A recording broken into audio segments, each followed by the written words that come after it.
Hi friends, మన యొక్క వెహికల్కి కార్కి యాన్యువల్ పాస్ తీసుకుంటాం కదా. ఆ యాన్యువల్ పాస్ తీసుకున్న తర్వాత టోల్స్ క్రాస్ చేస్తుంది. ఆ క్రాస్ చేసిన తర్వాత మనకి ఇంకా రిమైనింగ్ ఎన్ని టోల్స్ ఉన్నాయి అనేది కొంత యాప్ ఓపెన్ చేసిన తర్వాత మనకి స్క్రీన్ మీద ఇట్లా ఉంటుంది. దాన్ని స్క్రోల్ చేసుకోవాలి. స్క్రోల్ చేసుకుంటే ఇక్కడ మన వెహికల్ నెంబర్ అడుగుతుంది.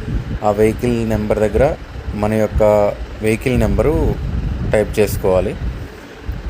వెహికల్ నెంబర్ టైప్ చేసుకున్న తర్వాత నెక్స్ట్ గో అనే ఆప్షన్ ఉంటుంది కదా, ఆ గో అనే ఆప్షన్ దగ్గర క్లిక్ చేస్తే మనకి నెక్స్ట్ స్క్రీన్ వస్తుంది.